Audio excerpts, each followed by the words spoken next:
Did you get a red light that we're recording? Yeah, I should do that some more also during the day and watch myself. I don't know. I think most people have a hard time when they see themselves, right? I watch myself and go like, really? Hey.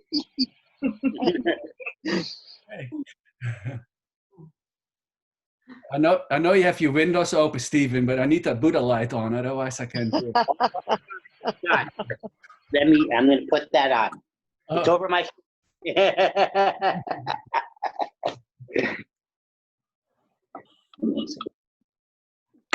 Okay. Hi, Marina. Hi. How's it going? Good. Oh, sweet doggy. Hi, Alice. Steven. Hi, Vicky. Hi, Alice. Oh, there's doggy. Aw. Yeah. he meditates with me. Okay, I'm going to mute you now. Okay. For the noise. There's always some noise if everybody. I would rather not mute people, but it's just so noisy somehow. Feedback loops and occasional phones and stuff. All right. So this is great. I'll be kind of talking for 15 minutes or something like that, and then we'll sit a little bit, guided meditation. In the long run, it's all the same stuff, although, here is a little bit more pointing at our experience and how we feel when we have an experience. So start about somewhere here. And you all have a lot of experience, so maybe some of this is a bit redundant, but a lot of you already have found peace and relative non-reactivity within. And what we would say, especially when new people come in, you hear me say this a lot, especially when new people come in, you can hear me say that you can't do this practice wrong. But you can't hear that enough, because we always have a little bit that, like still thinking that maybe we're doing it wrong. You can't do it wrong. And it's recording. And just the mere fact you walked into this space makes you qualify for a full 100%. To be able to do this perfectly from the very first time. And I will remind us throughout my little talk to come back to the present moment. So we will take our beautiful breaths, present breaths. And of course, the perfect meditation does not need to be a long one. Don't forget that every time in your life you want to do the perfect meditation, let's take a really beautiful breath together. Feel the decontraction, feel the automatic presence. Who has no time to do that? So mindfulness awareness can be defined as paying attention and staying in the very immediacy of your experience with openness, curiosity, courage, and a willingness to be with what is. So not just listening and then meditating. I see that a lot at like retreats and stuff. People are meditating beautifully. And then there's a bit of a talk, a Dharma talk, and then you see people just like lean back and just let it go, just give me some good stuff, And the good stuff is not going to come in. Just realize it's just being unveiled. So there's that sympathetic resonance of like the unveiling of your innate wisdom when you together too as a Sangha. So the answers of who we really are is not something you can figure out. It is only something you can be. And then over time, we become the answer. I have to smile because you all know me. And some of the things I say a lot. So it's like, okay, here we go again. Okay. So just right now, just shift into a higher mode of aware perception. Like we say in the morning, just be really present. I really wish you to have a whole half-hour meditation, however that looks for you, right? By being beautifully present. So we synchronize our intent by awaking into this habituation of openness. We are not only setting ourselves free, but also all people or even all beings that we come into contact with. And we cause greater concentric circles of kindness and relief that are the direct result of a compassionate presence in life. So what greater gift can we give to our fellow beings than our undivided, beautiful and loving intention. And even if you don't feel love for them, just by paying attention to them, that is love in itself. Some studies have found that mindfulness meditation can reduce mind wandering and improve our ability to solve problems.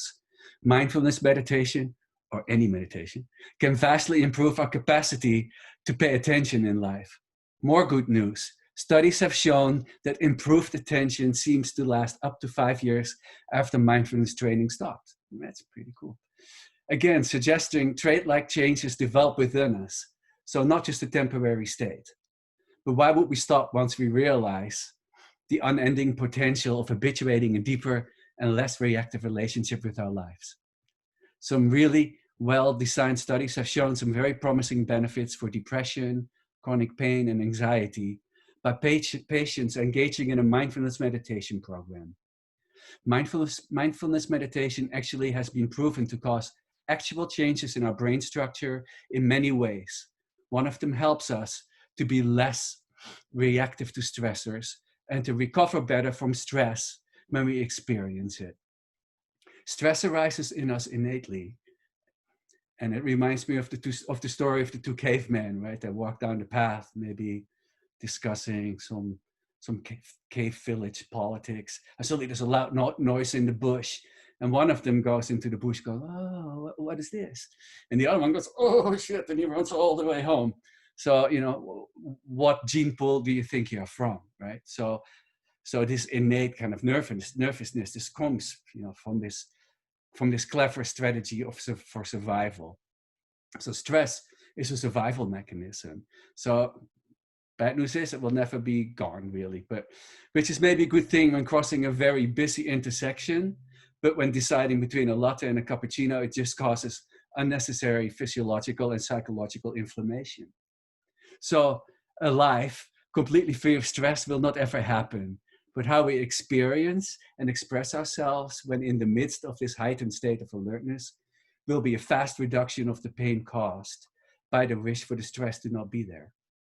By making mindfulness meditation not something we just do on our chair or cushion, but making being present beautifully and being present in our lives beautifully at all times, we then become aware of our thoughts. We can then step back from them and not take them so literally, so that the stress response does not even arise. Or if some measure of stress bubbles up, it does not overtake the moment. We don't immediately react to a situation. Instead, we have a moment to pause and then use our wise mind to come up with the best solution. When being mindful in the very immediacy of our experience, there's now a huge gap between impulse and response. We can respond then from our innate wisdom and loving kindness mind, instead of reacting from our little what about me mind, and therefore create less or no stress for all involved. We become aware of the emotions of others. As our emotional intelligence rises, we are less likely to get into conflict. And our level of care and compassion for ourselves and others rises. This compassionate mind soothes us and inhibits our stress response.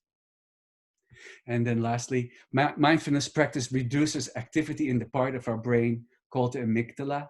The amygdala is central to switching on our stress response. So effectively, our background level of stress is reduced. So again, so there's a lot of motion and then words. So let's be present again and be really beautifully here together as a family. And then it goes a little bit into what happens when we maybe not paying attention, when we allow our brain to just wander. It has a very strong negativity bias. So what is negativity bias? Negativity bias is our tendency not only to register negative stimuli more readily, but also to dwell on these events. There's a very clear positive-negative asymmetry. Negative bias is also a genetic trait which facilitates survival. This negativity bias means that we remember traumatic experiences better than positive ones, recall insults better than praise, react more strongly to negative stimuli, think about negative things more frequently than positive ones, and respond more strongly to negative events that to equally positive ones. That's funny, I can hear myself stutter. The vast majority of people, this is really big, I've said this before, this one always blows me away. The vast majority of people live in fear of their own minds. Most people really believe that if they look within, what they'll find is something that is very painful, negative, or demonic even. And so people literally spend their lives fleeing from their own experience and distracting themselves in endless ways. And our cultures have taken distraction to unprecedented levels. We've become so amazingly skilled in our culture with masterful distraction, which has no other precedent in history.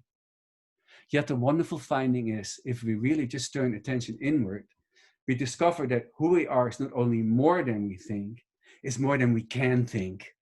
And just from paying attention and shifting into a higher mode of aware perception, we discover a very deep inherent freedom by acquiring a complete new relationship with any and all experiences we encounter in our lives.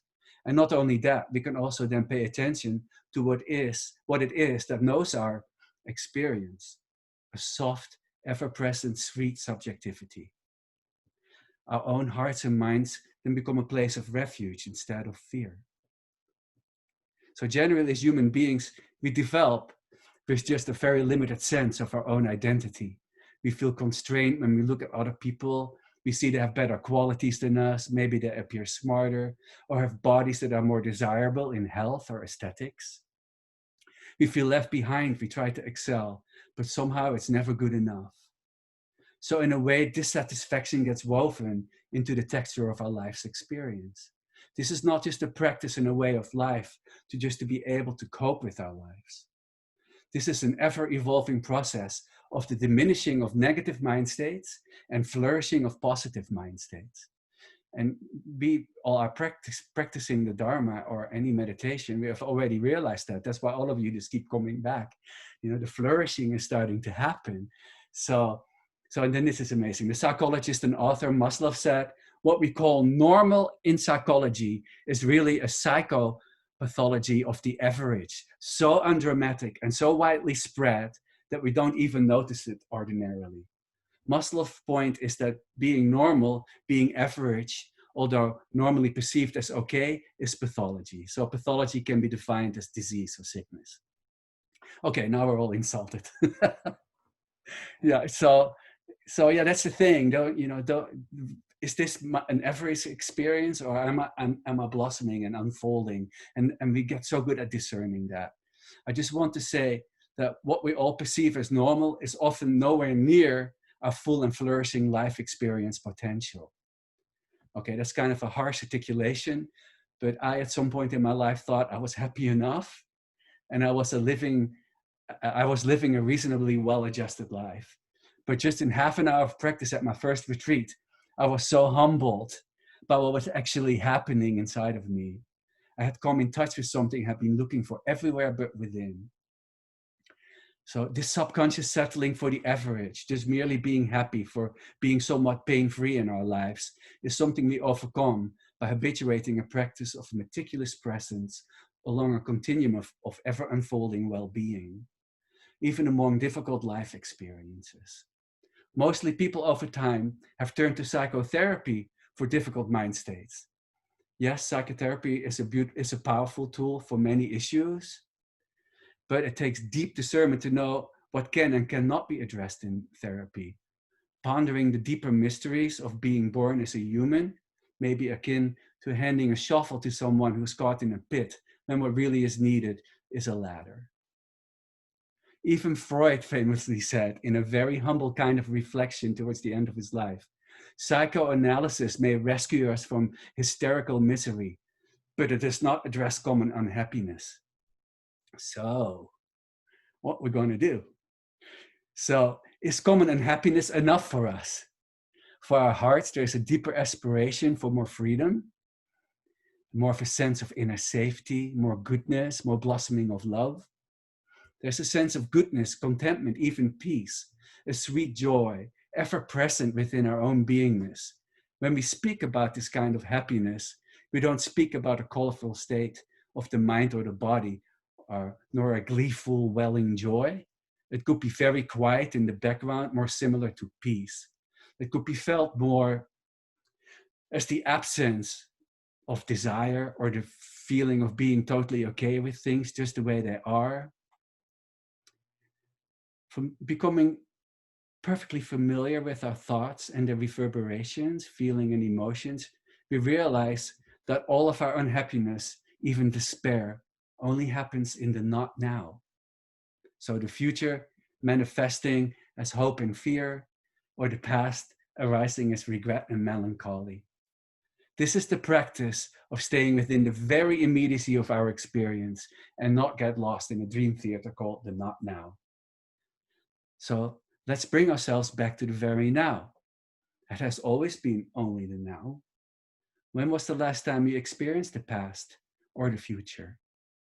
So what time is it? Right now. Always now. So, but be now knowingly. So this is a good moment to be really in the now knowingly beautifully. So let's do a short meditation.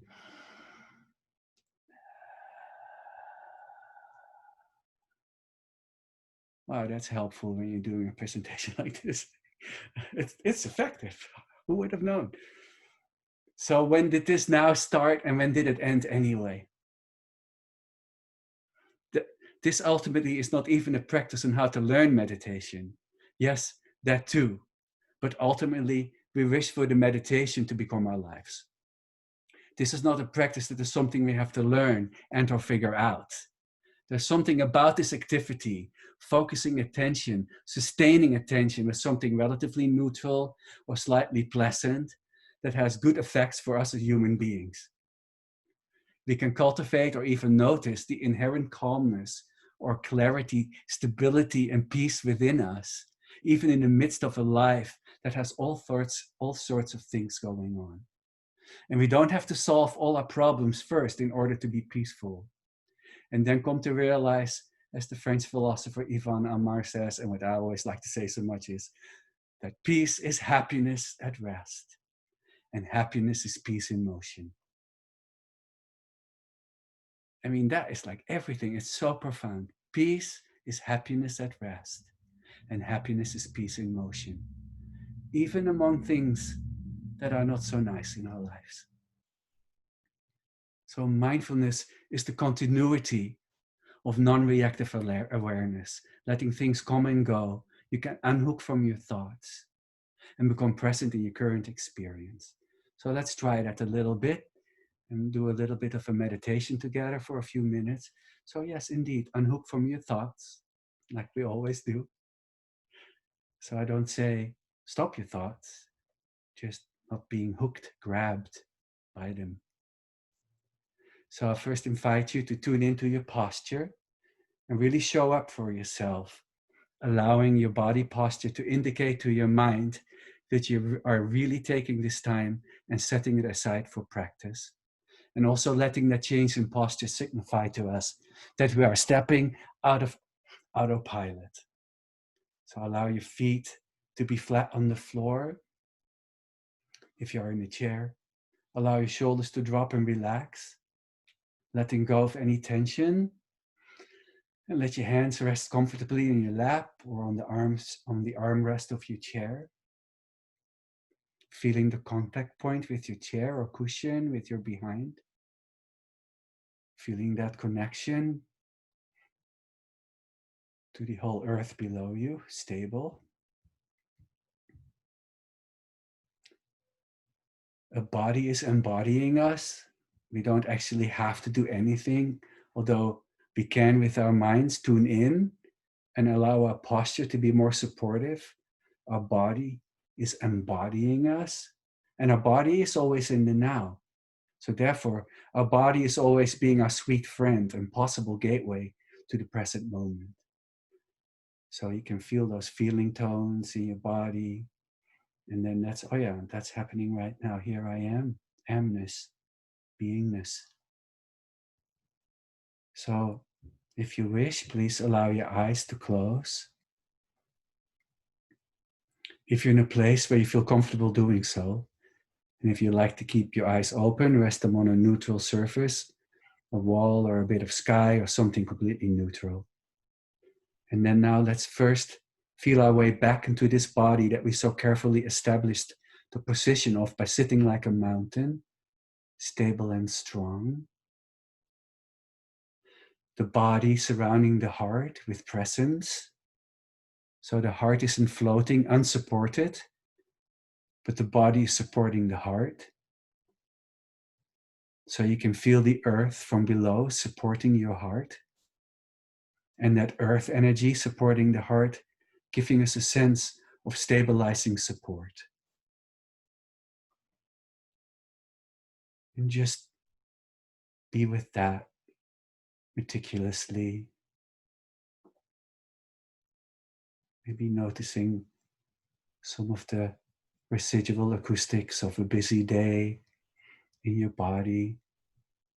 But just by paying attention to it, you feel it maybe dissipate a little or a lot, depending on its volume.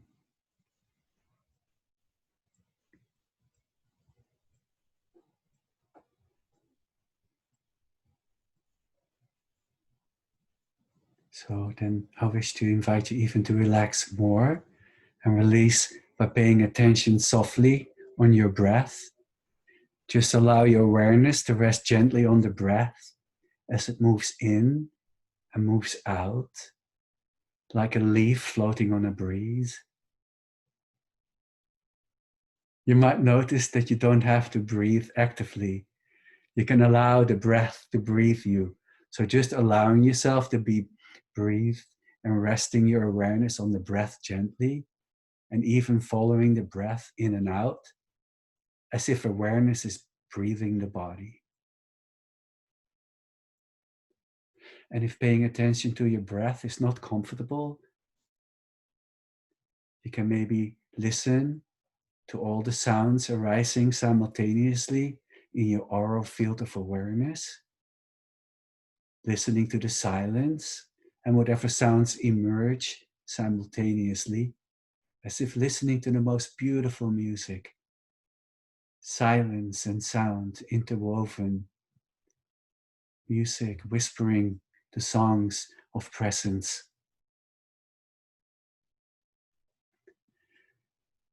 You can have a bit of a meta overview of the breath and the field of hearing.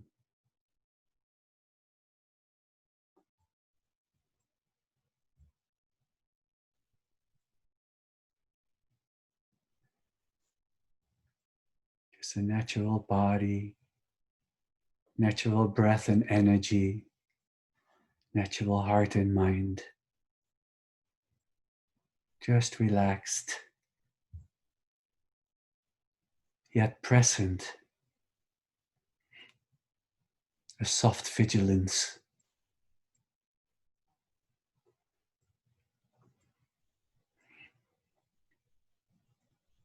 And you can bring your awareness to your heart center, the area around the solar plexus.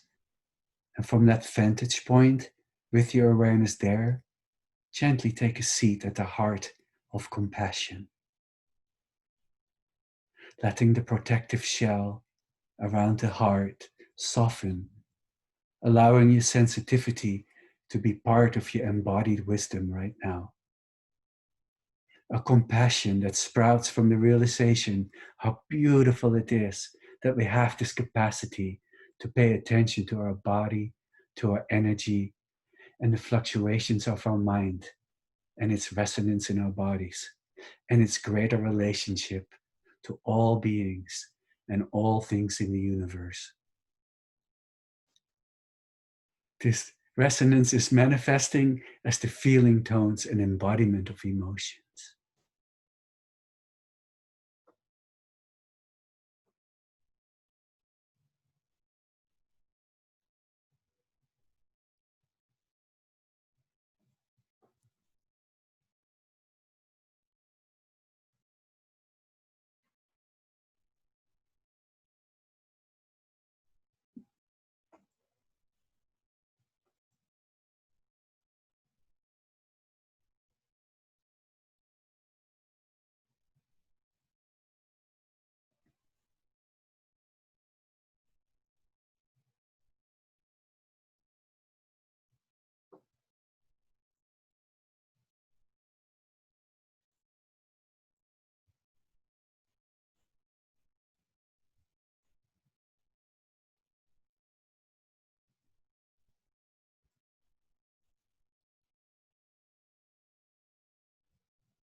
We have a natural tendency to forget that we're thinking. There's nothing wrong with thinking, it's just a sign of our intelligence. But we lovingly bring back our attention without even the slightest frustration, but being the presence of awareness with all things knowingly, acceptingly, lovingly.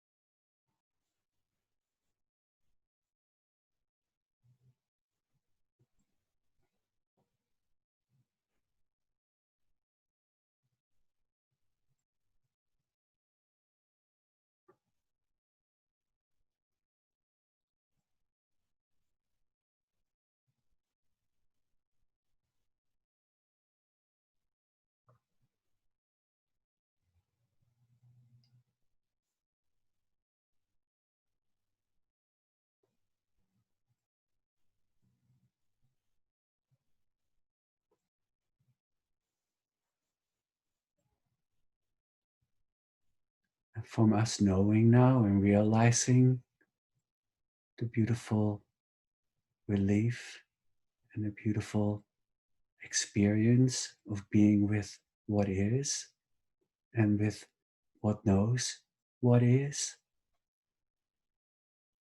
We wish all beings to have this experience. So just from your heart, just flow out loving kindness from your place of experience, the experience of knowing that the fabric of your beingness is love.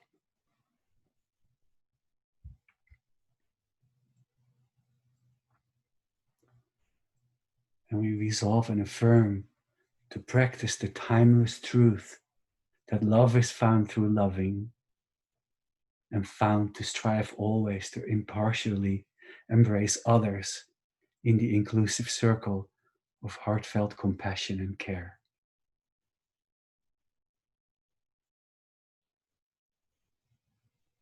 You can actually stabilize in that wish for all beings to be free of concern.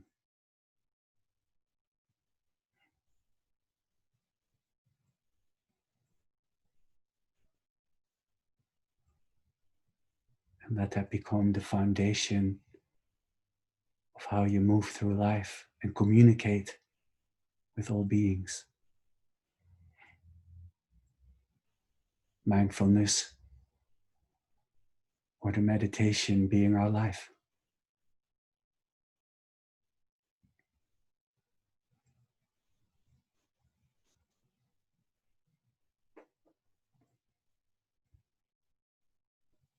So irrespective of the storms that may be raging on its surface of the ocean of presence, likewise, whatever the condition of our thoughts, feelings, and perceptions, the heart of awareness is always silent and at peace. That place of refuge is always available when we remember to remember.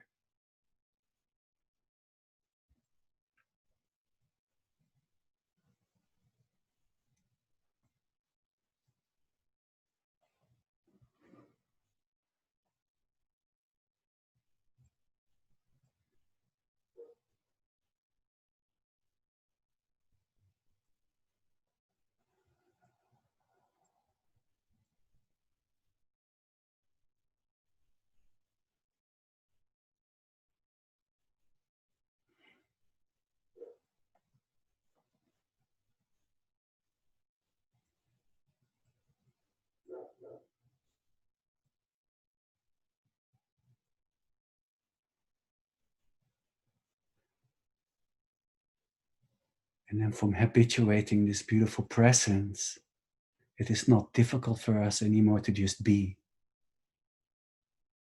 And we're not straining anymore at the edge of the now, wishing it to be the next now. So now we're free to live a life of being instead of becoming.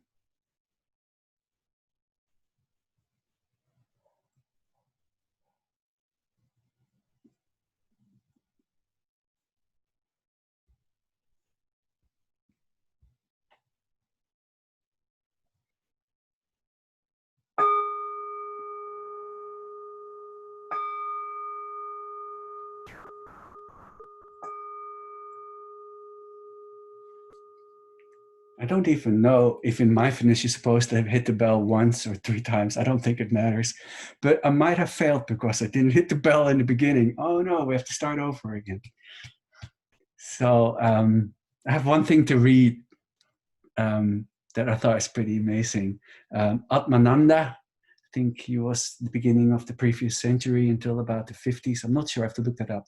When asked, how do I know when I'm established in my true nature? He said, when the thoughts, feelings, sensations, perceptions, activities, and relationships can no longer take you away from yourself.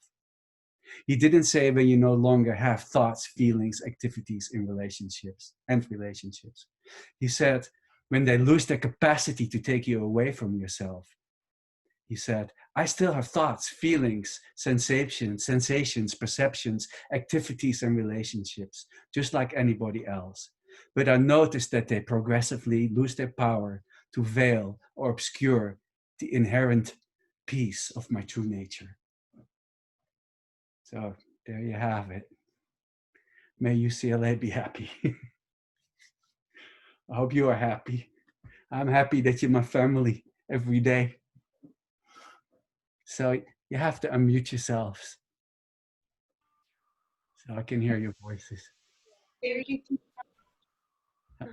Was that a bit weird or was that okay? I don't know. It's different, huh? Not too different. Not so different, no? No, not really. Yeah. Yeah, that might be a problem. I'll find out. It was wonderful, Timo. You sounded like both a professor and a spiritual guide, and it isn't just that you teach us, but it's how you make us feel. And boy, do you do it! You're the real thing. I'll let you go, Stephen. Thank you very much. That's very nice of you to say. You're always so generous with all your kind words, Stephen. Oh, you are. So that was really kind and sweet of all of you to come and help me tonight. And so we'll see what happens with my UCLA endeavors. And so maybe You'll do great. Absolutely. as long as I didn't fail because of the lack of bell in the beginning, I'll be. I love you all very much. Stephen, you didn't hear the bell? Just add it in. Hear it? Just add it in. Throw it in. That's just Bye, everyone. Thank you, Timo. Bye, Timo. Bye, everybody. Bye-bye. Love you all.